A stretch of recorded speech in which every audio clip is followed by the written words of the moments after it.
আসসালামু আলাইকুম সবাইকে। মাসুদ একাডেমির পক্ষ থেকে সবাইকে স্বাগতম। আজকে আমরা কয়েকটি বোর্ড কোশ্চেন সলভ করার চেষ্টা করব, যেগুলা বিগত বোর্ডে এসেছে, এসএসসি বোর্ডে।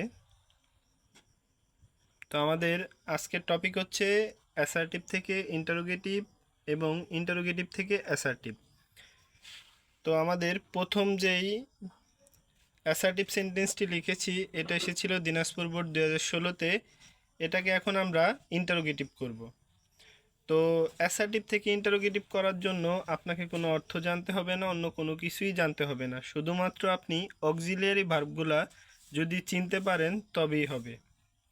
তো আমাদের প্রথম সেন্টেন্স আছে হি ওয়াজ অনলি, আর ফরার দরকার নেই, আমরা শুরুতেই ওয়াজ পেয়েছি। ওয়াজ হচ্ছে একটা অক্সিলিয়ারি ভার্ব। যখন আমরা কোনো অক্সিলিয়ারি ভার্ব পাবো তখন ওই ভার্বটিকে শুরুতে নিয়ে আসব, ওয়াজ। তো এটার সাথে যেহেতু এই সেন্টেন্সটিতে কোনো নেগেটিভ শব্দ নেই, অর্থাৎ নট, নেভার এইসব শব্দ নেই, যার জন্য আমরা ওয়াজের সাথে একটা নট বসাইতে হবে। বসাইলাম নট, তারপরে সাবজেক্টটি লিখব হি, তারপর বাকি যা আছে একেবারে সব সেম, কোনো পরিবর্তন হবে না। যা আছে একেবারে লিখে শেষে একটা প্রশ্নবোধক চিহ্ন দিতে হবে, আর নয়তো হবে না, কারণ এটা একটা ইন্টারোগেটিভ সেন্টেন্স।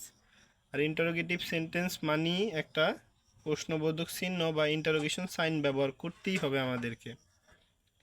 তারপর আমাদের দ্বিতীয় সেন্টেন্সটি বরিশাল বোর্ড 2016-তে এসেছে, Bangladesh is a low lying country.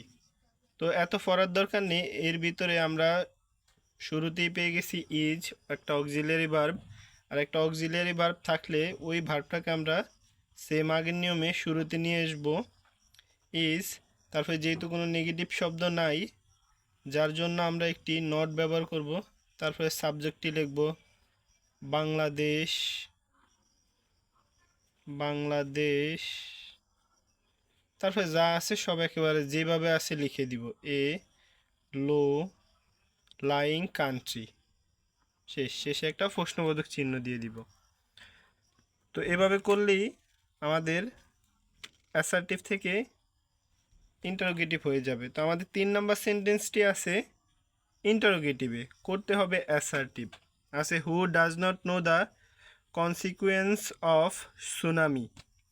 তো শুরুতে যখন আমরা হু ডাজ নট দেখতে পাবো, তার পরিবর্তে অবশ্যই আমাদেরকে এভরিবডি, এভরিওয়ান অথবা অল ব্যবহার করতে হবে। তো হু ডাজ নটের পরিবর্তে আমরা বসাবো এভরিবডি, এভরিবডি।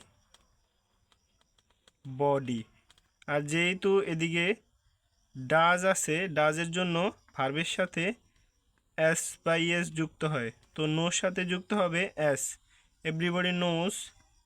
তারপরে যা আছে একেবারে সেম লেখা, কোনো পরিবর্তন হবে না। শেষে ফুল স্টপ ব্যবহার করব, কারণ আমাদের অ্যাসার্টিভ সেন্টেন্সের শেষে ফুল স্টপ ব্যবহার করতে হয়। আশা করি বুঝাইতে পারছি। যারা বোঝো নাই তারা ভিডিওটা আবার দেখো, ইনশাল্লাহ বুঝতে পারবে। আর অ্যাসার্টিভ থেকে ইন্টারোগেটিভ খুবই সহজ। আর ইনশাল্লাহ আমার যে শীটটি আছে ওই শীটটি ধাপে ধাপে প্রতিদিন করাবো। তোমরা সবাই আমার ইউটিউব চ্যানেল এবং ফেসবুক পেজে নজর রাখবে। ধন্যবাদ প্রিয় বন্ধুরা।